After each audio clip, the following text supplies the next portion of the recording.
राजकुमारी और मटर। एक समय की बात है, एक राजकुमार था जो शादी करना चाहता था। क्योंकि वो राजकुमार था, उसे चाहिए थी एक राजकुमारी। रानी ने उसे बड़े अनुशासन से पाला था, इसलिए राजकुमार का ये आग्रह था कि उसके होने वाली पत्नी भी सही मायनों में राजकुमारी हो। उनके राज्य में ऐसी कोई राजकुमारी न थी जो राजकुमार के लिए उचित हो, इसलिए राजकुमार पत्नी की तलाश में सारी दुनिया घूमने लगे। पर जितनी भी राजकुमारियों से वो मिले, उनमें कोई न कोई खामी थी। किसी की नाक ऊंची थी तो किसी का कद छोटा, किसी की चाल में खोट थी तो किसी की आवाज में। ऐसी कोई राजकन्या उसे नहीं मिली जिसे वो अपनी रानी बना सके। वो निराश होकर अपने राज्य लौट आया। उसने सोचा कि शायद उसके नसीब में पत्नी का सुख था ही नहीं।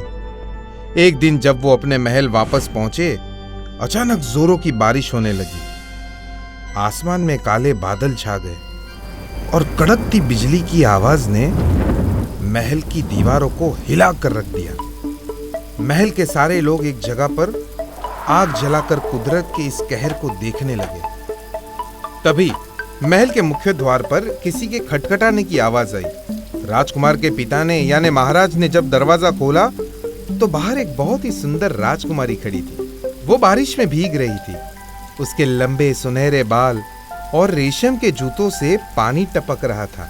उसने कहा कि वो एक राजकुमारी है। वो एक नजदीकी राज्य से अपने राज्य वापस लौट रही थी। उसकी ऐसी अवस्था को देखकर महारानी को विश्वास नहीं हुआ कि वो एक राजकुमारी है। रानी ने सोचा, क्या ये सच बोल रही है? महाराज उसे महल के भीतर ले आए और सबसे परिचय करवाया। रानी ने कहा, तुम्हारी इस कहानी पर यकीन करना मुश्किल है। मैंने कभी इतनी अस्त व्यस्त राजकुमारी नहीं देखी। चतुर रानी को दाल में कुछ काला नजर आया। आखिर उन्हें महल की सुरक्षा जो करनी थी। असलियत जानने के लिए उन्होंने एक युक्ति की। उन्होंने रसोई घर से एक सूखा मटर का दाना लिया और मेहमान कक्ष में राजकुमारी के बिस्तर के बीचों बीच रख दिया। फिर उन्होंने 20 रेशम से भी मुलायम गद्दे उस मटर के ऊपर रख दिए। इतने आकर्षक और मुलायम गद्दे किसी ने नहीं देखे होंगे। इन गद्दों से रानी की पसंद और पारखी नजर का अंदाजा लगाया जा सकता था। पहला गद्दा गहरे गुलाबी रंग का पंछी के मुलायम पंखों से बुना हुआ था। दूसरा बैंगनी रंग का रेशम के धागों से बुना हुआ था। तीसरा सफेद रंग का मलमल से भी मुलायम गद्दा जिस पर एक हंस का चित्र बना हुआ था। पट्टी वाले गद्दे, स्प्रिंग वाले गद्दे, जरी वाले गद्दे, लीनन के अति मुलायम और मूल्यवान गद्दे और सोने के धागों से बने हुए गद्दे जिन पर राज्य का चिन्ह और नाम लिखा था। मटर के ऊपर ये सारे अति मुलायम गद्दे रखने के बाद राजकुमारी को उस पर सुलाया गया।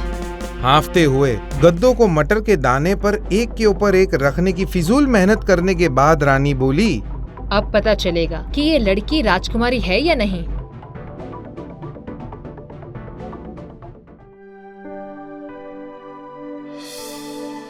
सुबह जब राजकुमारी नाश्ता करने आई तब वो काफी अस्वस्थ थी।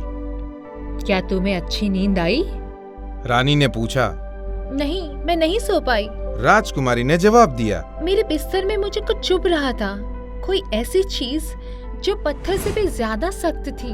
मुझे लगता है वो तोपों में इस्तेमाल किया जाने वाला लोहे का गोला ही था। मेरे पूरे शरीर पर घाव के निशान पड़ गए हैं। सब ये सुनकर खुश हो गए क्योंकि उन्हें पता चल गया था कि वो सचमुच एक राजकुमारी ही थी। क्योंकि इतनी कोमल और मुलायम त्वचा किसी राजकन्या की ही हो सकती है। राजकुमार ने उसके साथ शादी कर ली और उस मटर के दाने को बिस्तर से निकालकर राज्य के संग्रहालय में रख दिया गया, जहाँ वो मटर आज भी है।